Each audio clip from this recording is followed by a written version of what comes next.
Welcome, everyone, to today's Fireside Chat. I'm so excited.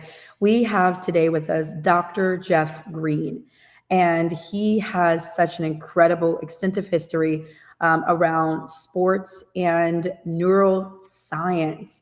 He has found a way to combine both of these passions as well as skills into one, and he has been helping leaders as well as athletes and recently corporate individuals in the area of neuroscience. And so he's going to talk to us about his experience. Jeff, thank you so much for being with me today. I appreciate you.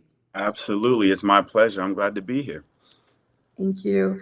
I'm going to go through your bio, but before I do that, I just want to ask everyone to go ahead and share this out. We want to ensure that we're motivating other people through this message and we're getting this incredible message out to others or as many as possible. We also want you to engage during this conversation. So if you have a comment or a question for Dr. Geoff, I'll be checking on Facebook, namely, for those that may have questions. But if you also have questions on LinkedIn, you can still put it into the chat box or comment. We definitely want to hear from you. All right, let's get started. So Dr. Geoff Green leverages nearly a decade of experience in neuroscience to help individuals achieve their academic, business, and personal goals. Dr. Geoff received his BS in neuroscience and PhD in cognitive brain science specialization from the Ohio State University. By curating structured plans tailored to each client, he focuses optimal cognitive performance needed for milestone achievement. Namely, he teaches individuals how to build and maintain healthy, powerful, and successful habits without risk of stress and burnout. In addition, Dr. Green plays the saxophone. Okay, yeah, this is incredible. For professional bands, he travels the world visiting 59 countries across 6 continents. So there's only one continent, is that correct, that you have not yet visited, Dr. Geoff? um, and he plays pro football in Germany. He also runs his own speaking and consulting business named Shift. These diverse pursuits exemplify the implementation of mind optimization, peak brain performance, and transformational self regulation practices that enable individuals to accomplish more at a higher quality. Excuse me. Let's collaborate to break through mental barriers and unleash unparalleled success. It's incredible because you're using both sides of the brain, and we'll talk more about how you do it, Dr. Green. But I just want to start off with what's your journey been like in studying neuroscience and becoming a leading mental performance coach? Mm. It was a very interesting journey. So I didn't even start in neuroscience. I actually started in engineering. When I was young, I loved just messing with the remote control cars, remote control planes, all of that stuff. And I wanted to just mess with electronics for the rest of my life. So I get to the Ohio State University, and I make it into my major. There's a bunch of weed out classes that you have to take before you can get into your major. Made it into the major, and I realized that I hated it. I did not like it at all. It was very abstract. It wasn't very hands-on. I didn't see how I could help people for real. So I started to do a lot of soul searching and figure out like why am I even here, right? Why I'm at this huge university, a lot of opportunity. What do I really want to do? And I got an opportunity to do my own research project. I got funded that summer. I also got funded to go to Brazil to study abroad. So I went and study abroad, cleared my head, came back, and it was time to find a research project. And I came across music cognition, the way the brain responds to music. And so I created an entire research study on it. And I loved it. I ate it up, and I presented it. I got really, really good feedback, and I was like, I can see myself doing this. I can see myself doing this for the rest of my life. And I was already halfway through undergrad. I was going into my junior year. So I was there on academic scholarship. We wouldn't have been able to afford it any other way. So I wouldn't have been able to afford any additional semesters. So by the grace of God, it was able to work out to where I could do the entire neuroscience degree in 2 years instead of 4. So then I was like, that's confirmation from God. I'm gonna go ahead and switch.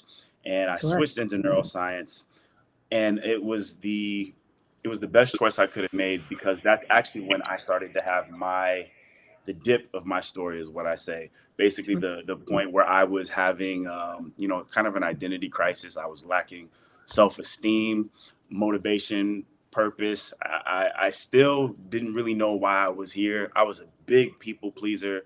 Mental health was just all over the place. It Wow. was awful. And I realized that I'm in the best major for this. Like, I can take what I'm learning and apply it to my own life, and change my life around.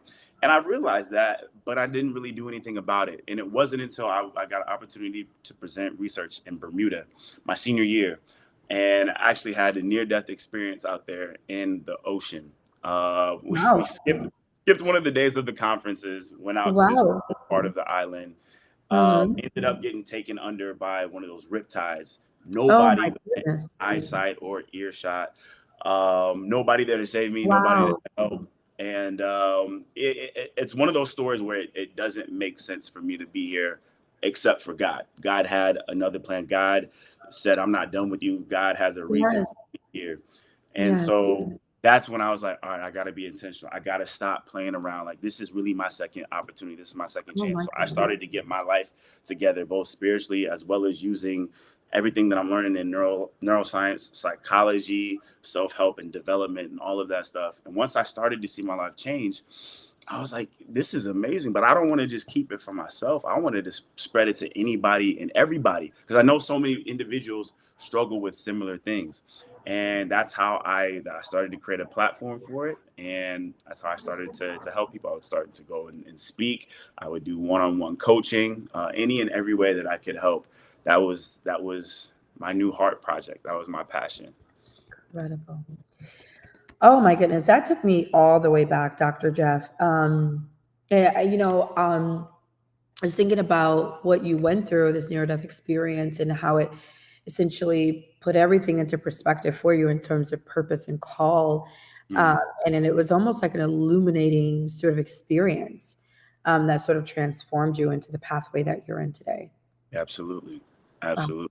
Yeah. Wow. And I always say that, everything happens for a reason. I am a firm believer in that. So though, like, that dip in my experience, in my story, it sucks in the moment. It's terrible. It does not feel good. It feels uncomfortable. I am so grateful for that, looking back. Because if I didn't have that wake up call, like, Hmm. who knows where I would have been. Like, I would have been operating beneath my inheritance, is what I call it, or beneath my God given potential. Wow. So I'm very thankful for that experience, and for that time, sort of that trough in my life story thus far, because of what it catapulted me into.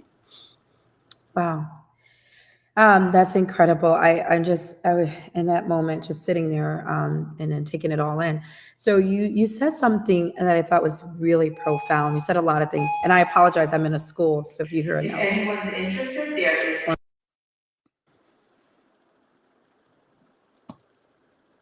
sorry about that. That's me at one of our New York City schools, and they tend to make a lot of announcements, even with the kids not present. So one of the things that you said, Dr. Jeff, that I thought was pretty profound was around not necessarily knowing who you were or dealing with identity crisis at a Yeah, certain point of your life. And I was wondering if you could speak to what happens to an individual in a neuroscience manner when they're in that identity crisis place. I think so many people, even adults, are at an identity or dealing with identity crisis and don't necessarily know who they are. If you can speak to what does it look like in a neuroscience way? absolutely, absolutely. So this actually deals with a lot of stress. So stress, particularly chronic stress. We, in our frontal lobe, there's an area that's basically in charge of self-reference or self-awareness. It's the area that we judge ourselves with respect to our environment, or the things that we know and make sense of in this world. So that's the area where, when there is unbalanced activity there, we could have a negative self-preference, or a skewed is a better word, skewed self-preference. So what does that look like in our behavior? So the behavioral neuroscience part of it, that looks like projecting, right? If I have negative, if I have chronic negative thoughts, those thoughts turn into beliefs because our brains work on repetition. So the more times I think something, the stronger that thought gets. They say the neurons that fire together wire together. So just think of a thought. A thought isn't just one neuron activating. A thought is a neighborhood of neurons coming together, talking to each other, and then going to another neighborhood of neurons and talking to each other and making an entire pathway. So if I have this limiting belief, or sorry, this limiting thought that I continue to think on repeat, that pathway that formed that thought gets stronger and stronger and stronger. Think about yourself walking through a field of high grass. The more you walk back and forth, you're creating a path, and that path gets more and more prominent, right? So when you are doing that, that thought then turns into a belief because of how strong it is. You actually believe it. And the crazy part is we have what's called confirmation bias. Confirmation bias means that we don't want to believe one thing and see a different thing. So if we believe something negative about ourselves, we are going to try and confirm it in our external environment any way that we can. So that's where then the projecting comes. So if I have a negative self thought which turned into a belief now, I am going to project negative thoughts into what I think somebody else is thinking about me. And this is exactly what I would do. This is where the low confidence, low self-esteem, low worth, low value, all of that came in, as well as mixing people pleaser. It was just the perfect recipe for mental health disaster. And I would go into just different spaces, social spaces, and just because of my thoughts about myself, I would assume that other people were thinking that as well. They weren't even worried about me. Human beings are too Right. self-centered to spend that much time to worry about you in the manner that you think that they are all Yeah. the time, right? And so you can easily project. And when you project in this person and that person in this situation, you start to become a shell of your person, of yourself. You start to operate and just kind of go through the motions. There's no life, there's no vibrance. You're not even being who you truly are. So then you start to people please to try and fix those negative thoughts that you're projecting on others, and what she thinks about me, or what they think about me when I walk in this room and I get a look, and that look has nothing negative to do with me, but I assume it does because I'm projecting, right? Yeah. And so when we start to do that, then we start to people please. And when we start to people please, we lose who we are. We lose that sense of self. We lose that understanding of our values at our core. And I'm a man of faith, so that means that I'm also now putting idols before God. I care about what this human with flippant emotions and opinions and skewed thoughts, him or herself, I care about what he or she thinks more than what my creator thinks. And that's Wow. so backwards. That's so backwards. That's so I even good. heard it said once that when you are trying to people please or be seen in a pleasant light in someone else's eyes, and that's your top priority, it's like looking at yourself but in a broken glass mirror, right? You will never be able to see yourself because you'll be distorted because there's slices here and slashes here and pieces missing, right? The only time where you can do that is when you are looking up instead of out and around. You That's look up good. to please God. You look up for your confirmation. Am I doing the right thing? Am I going in the right direction? You look up for what do you think about me instead of what does he or she or what do they think about me? Then that's where you hit this. It's just like your golden period. That's when you hit the sweep. You start operating in the way that you were created to operate, the way that you were ordained to operate. You start realizing gifts that you have that you never would have actualized because you weren't who you are. You can only operate in your gifts when you are operating in your identity. Your gifts are instilled in who you are. And when you are operating in that confidently and unapologetically, then things start to happen. You start to operate in gifts. You start to realize these passions. You start to feel that purpose, and you start to understand, wow, this is why I'm here. Wow, this is the corner of the world that I'm supposed to touch and change. So And good. and life starts to become so much more fun at that point. And it's another announcement.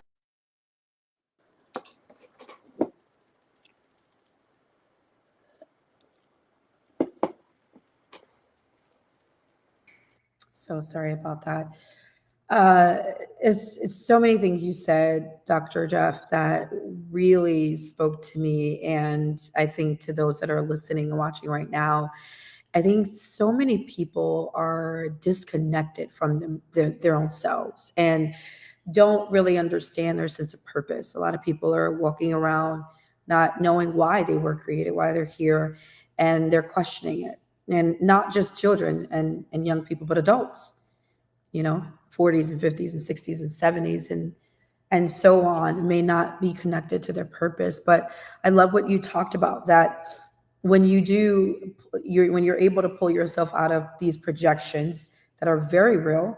When I teach about projections, I often say that it's the story we're telling ourselves, that there's an internal story we tell ourselves, and then there's an external story that we tell other people.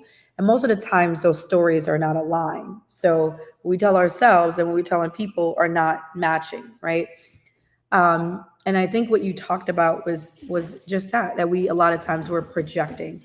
And I'm wondering if you can speak to specifically what does projections look like. So what does it look like for a person to go through, or how does a person know that this is what they're doing, that they Yeah, are projecting?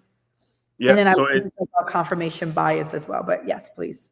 yeah, absolutely. So projecting is actually something that's difficult to catch while you are in the act of it because it becomes normal. It's your normal way of processing. It's your normal way of thinking now, And so it really takes a lot of self-discovery and self-study. So the same way that you study a girl that you're interested in, you learn everything about her. You study a man that you're interested in, you learn or you study a subject or you study a craft.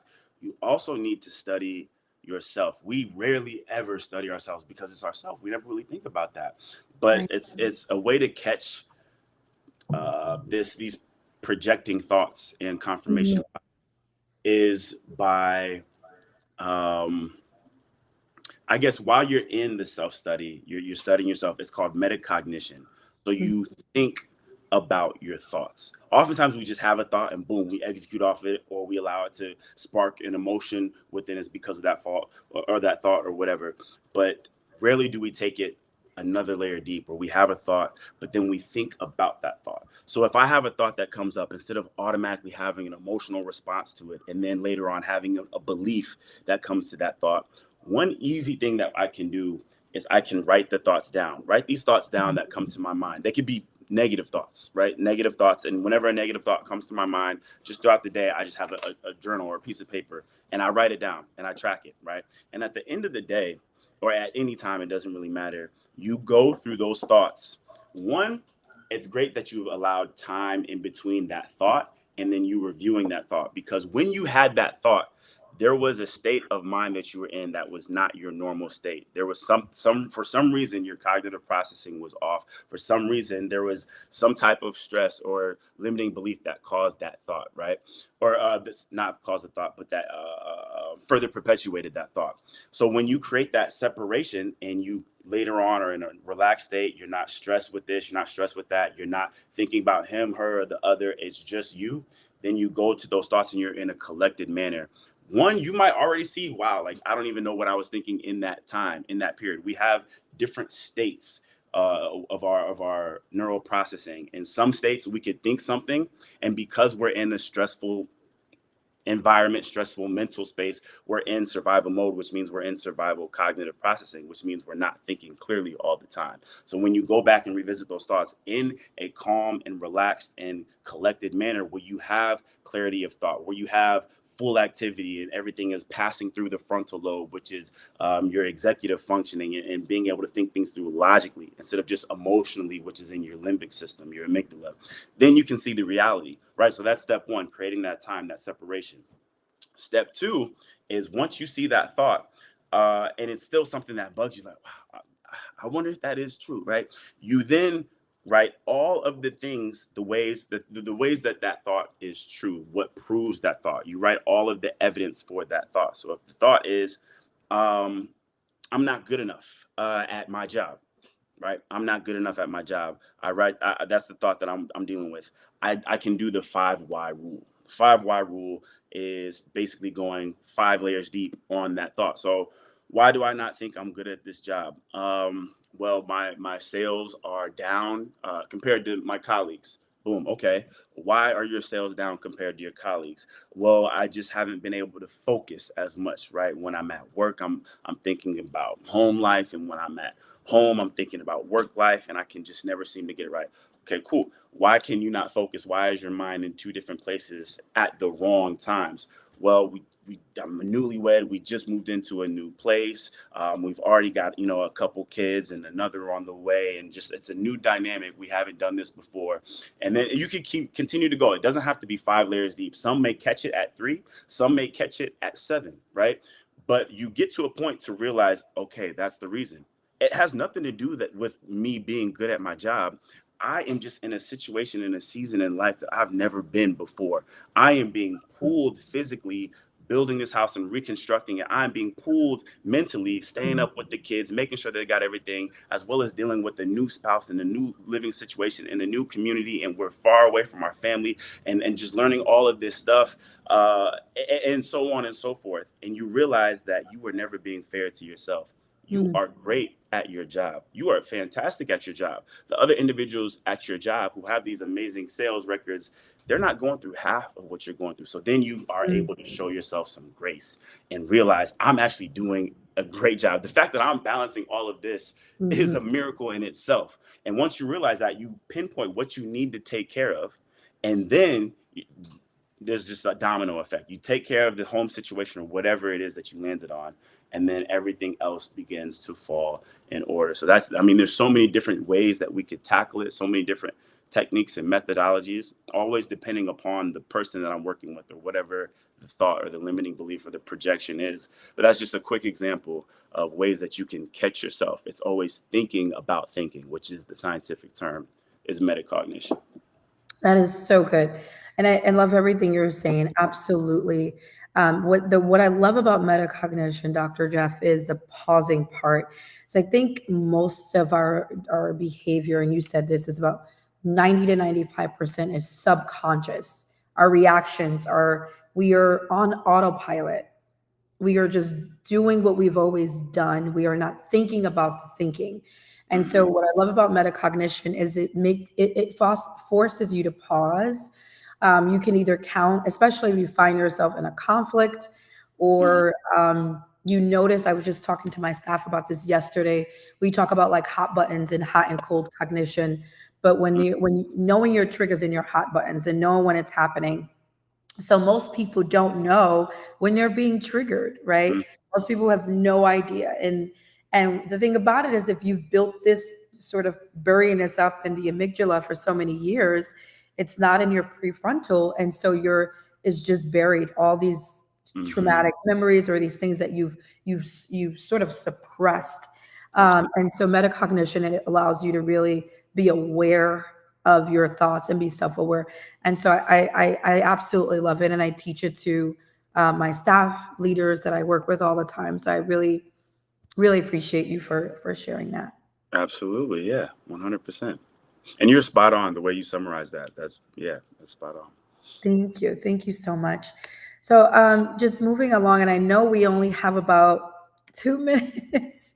We probably got about 2 minutes, but I think one of the things that I want you to share about, and you kind of touched on this already, um, but stress. Right? Stress is real. And you talked about bad stress versus good stress. But Hmm. so many people, I think what I see are dealing with bad stress. Hmm. There's an overload of their cortisol. They're just overloaded. They're chronically stressed out, which are leading to all these different other issues. Um, Hmm. wonder how does stress affect our ability to be productive, to be Hmm. present, and to be focused? Hmm. And Yeah. then what are some strategies to circumvent that for bad stress? You said our ability to be productive, to be focused, and what Present else? and present. And present. Mm. Absolutely. So with stress initially can be a good thing, right? The way that our bodies innately respond to stress. As I said before, it's, we have improved memory formation. We have increased energy and production. We have an enhanced problem solving skills. We have enhanced immune function. All of it is set up in a survival mode for us to exist from this moment into the next moment. That's good. However, if I were to stay in that stressful state, that's when my ability to cope is less than the amount, the obstacle that's in my way, for example. So we've heard of the situation where the parent gets in a crazy amount of strength to lift something to save a child, right? That's a very stressful situation. But the way that the mind and the body responds, and it activated, the nerves that contract the muscles in a way that it's never done before in order to save the child. That's a very stressful moment, but the cortisol release allowed them to solve the problem, solve the solution, right? Now, if I were to tell that parent to hold that thing, whatever they were lifting to free the child or to save their child, and just hold it for 5 minutes, only 5 minutes, their arms would crumble, their hands would cramp up, right? Their muscles would start to tear, all of that in only 5 minutes. The crazy thing is, a lot of us hold our stress for 5 years, Mm. 10 years, right? Sometimes half of our lifetime, sometimes majority of our lifetime. Some things we've never let go, Mm. right? And so if that's just the way to paint the picture of what stress is doing to you when you hold on to it, Yeah, even if for just 5 minutes. The initial stress is fine, but when you have that constant stress or that chronic stress, well, sure. then our body is sending its energy, right? Sending the rejuvenating blood cells to the areas of the body that need to be healed or rejuvenated, right? And that's all throughout our body, because when we have chronic stress, we have a decrease in our immune system. We have a decrease in Mhm. our defense mechanisms, right? And so Yeah. there's so many areas of our body, right? Our heart, our lungs, maybe our throat and our larynx, right? Maybe Right. the afferent muscles, or anything like that, that we're sending and recruiting resources to, and we're taking away energy from our brain. The way our brain works is it sends oxygenated hemoglobin to areas where functions need to happen. So if I were to do finger tapping, right, my motor cortex is receiving oxygenated hemoglobin in order to do the computations that allow me to lift up my hand and have the dexterity to tap my fingers together like that, right? When I am sharing that energy resource with all these other parts of my body, then it's taking away from the effectiveness and efficiency of my cognitive processing. Cognitive processing is required for all the things that we listed, for productivity and for focus. So, for example, and we'll get into being present in a second, but productivity and focus, in order to stay productive, you need to have sustained attention, which is focus. That it relies on the frontal lobe, right? The frontal cortex, prefrontal cortex. If I am not recruiting the necessary resources, basically, if I don't have the oxygenated hemoglobin, the activity in this frontal lobe, I'm not going to be able to stay focused. On top of that, going outside of the neuroscience for a second, if I have something that is just on my mind, take away the neural activity. If I have something that is stressing me out and I try and focus on doing this uh, spreadsheet, or doing whatever I have, doing these outreach emails or making these calls, every few seconds, my mind is going to go right back to what the stressful thing is. It's going to go right back to what the stressful thing is. And that's, again, another survival method. If there's something that we know is wrong, we want to try and fix it. Now, the unfair part is we can't fix it right then where we are. The stress happens when our mind goes into the foreseeable future, or the recent past, when we are not present, right? And we try and fix something that, or we're anticipating something that's going to happen, which causes anxiety, or we're constantly thinking on something that did happen, which causes depression.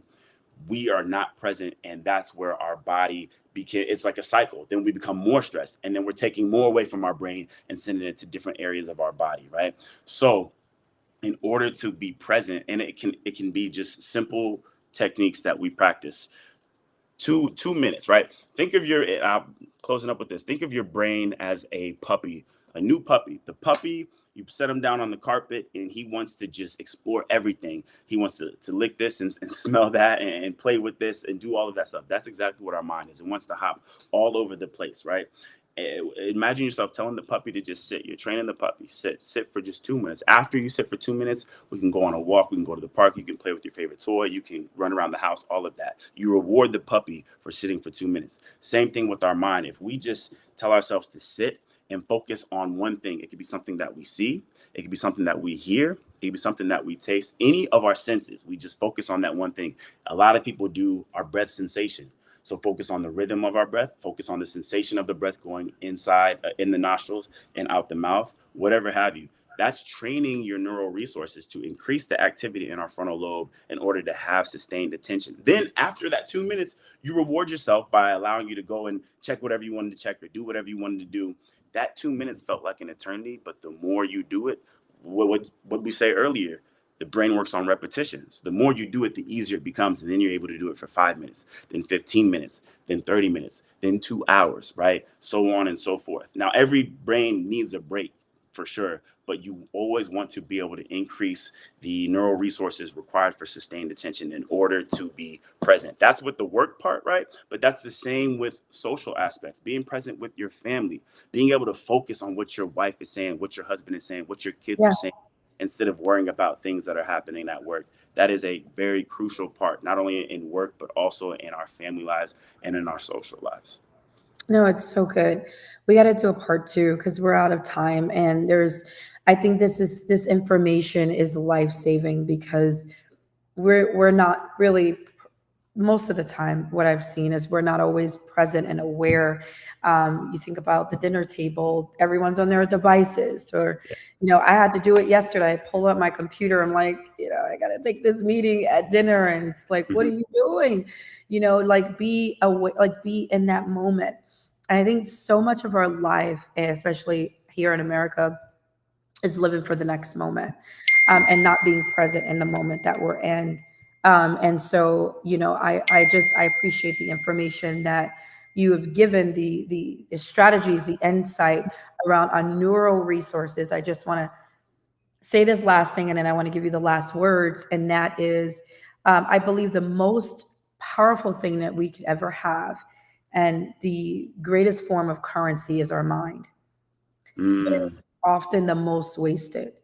And so, we talked about mental blocks or mental weights, if you will, that tend to keep us not focused on purpose, on Mhm. what we're supposed to be doing, on family, right? The things that really matter in life.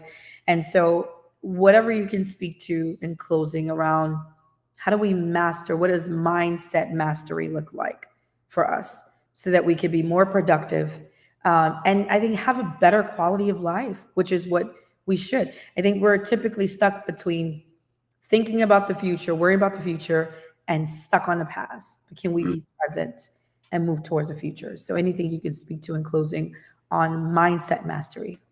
So mindset in itself is a very broad term, but with respect to that, as far as being present and building the future that we want, right? Life is about balance, right? You want to be present, but you don't. You want to also be able to plan as a responsible adult, as a responsible human being. You want to have a plan, right? The way for that is you have to believe in something, right? People believe in different things, but regardless of who you are or what you believe in, human beings were never created to take everything on their own. As far as the weight and the pressures of the world and society and expectations and requirements and all of that, we were never created to take on all of that. Whether you believe in God or whether you believe in the Big Bang, if you have an individual that is stressed out, it's because of cognitive overload. It's because of stress. Our bodies were not meant to take that. Our brains were not meant to take that. So there has to be something that you do to unload that, right? So if you're a believer in Christ, I can just speak on that because that's what I am.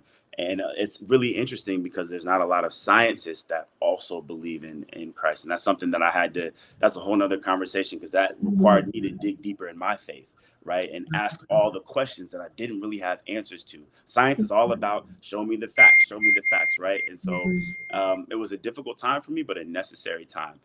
However, you have to have something that you're able to have faith in, something that you're able to put your hope in. Because what that does is that takes your mind from always being here, always being there, always being everywhere else instead of being here. Here, there's so much the gift of transformation and the power of change is in now. You can't develop and grow and change now as a person if you're always in the anxious future or the depressive past. You have to be now. Now is where the epiphanies happen. Now is where the realizations happen. Now is where the perspective shifts, the mindset changes happen. It all has to happen in now. If you're not cognitively present in now, if you're not studying yourself now, if you're not thinking about how can you make this moment special for my family, for my kids, it's something that they will remember for the rest of their life, one of the good, positive core memories.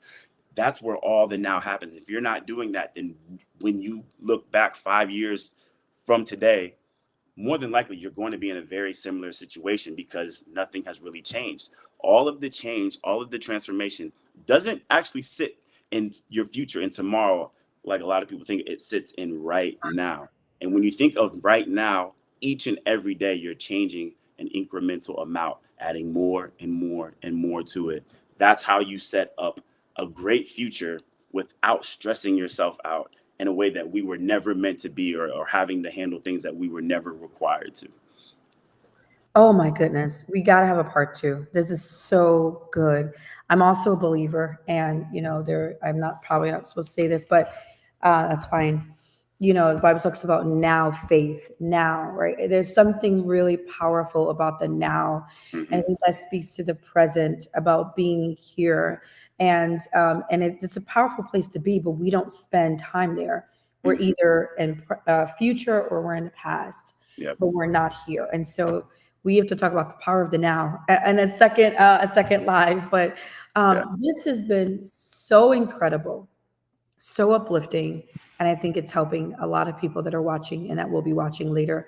And I'll lift up Tiffany through a point that says this is a great live, and Carol that says this was excellent, good information. Wish I had all this on paper, but this was so good. This is incredible. Thank you for sharing this space, sharing your insights, your neuroscience expertise and resources. And it's just a testament to what can happen when you tap into your purpose. You're Hmm. able to really understand your gifts and flow in it, and you're absolutely doing that. So thank you. I'll give you the last words, and then we'll officially close out. Yeah, absolutely. My big thing is just remembering who you are. We talked about a lot of things, um, but it all comes down to identity. I'll say this, and then I'm gonna shut up. The number one desire of man is the same for everybody. I don't care who you are, what your name is, where you were born, but it can look like different things. It could be money, it could be love, it could be business, it could be family, whatever it is. That all is under the umbrella category of fulfillment. Every human being wants to be fulfillment. Now, the way that they see that fulfillment can be different. We are all after fulfillment, but how can you reach fulfillment unless you've reached that state of self-actualization, right? Which is reaching your potential. How do you reach that self-actualization unless you are walking in your purpose? And then how do you reach that purpose if you don't know who you are? Because that purpose is tied to who you are.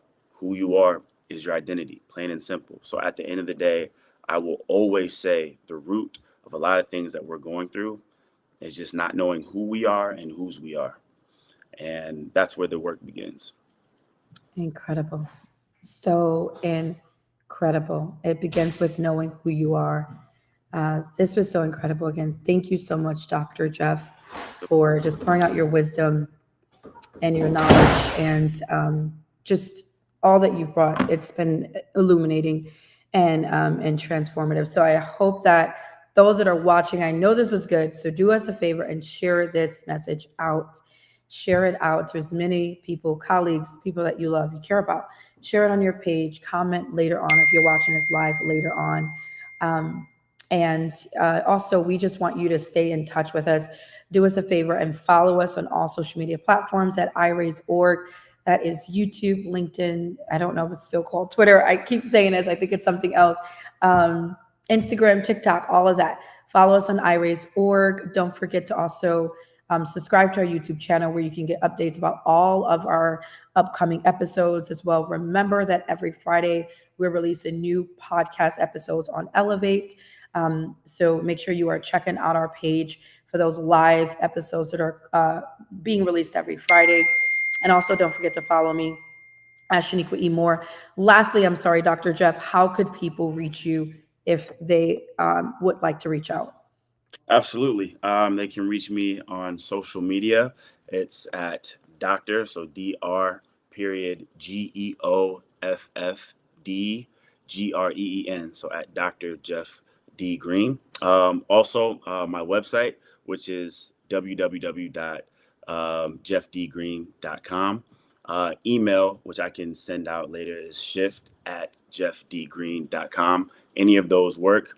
And I'm always, posting content. I post a lot of lifestyle content. So things that I am going through, epiphanies, revelations that I have, as well as content that's just straight to the facts. Like, how do we, avoid imposter syndrome? What's the psychology and the neuroscience behind that? So on and so forth. So any of those platforms or methodologies work. Thank you so much, Dr. Geoff. And we also want to invite you out next week, Monday, I believe the date is July 1. We'll be having an Entrepreneur Youth Summit in Atlanta. So those that are in the ATL area, if you have a young person between the ages of 11 and 19 years old, we still have tickets open. We would love to see your kids there, to love on them and pour information onto them. We have incredible speakers, presenters that will be there giving your kids golden information. So July 1 is the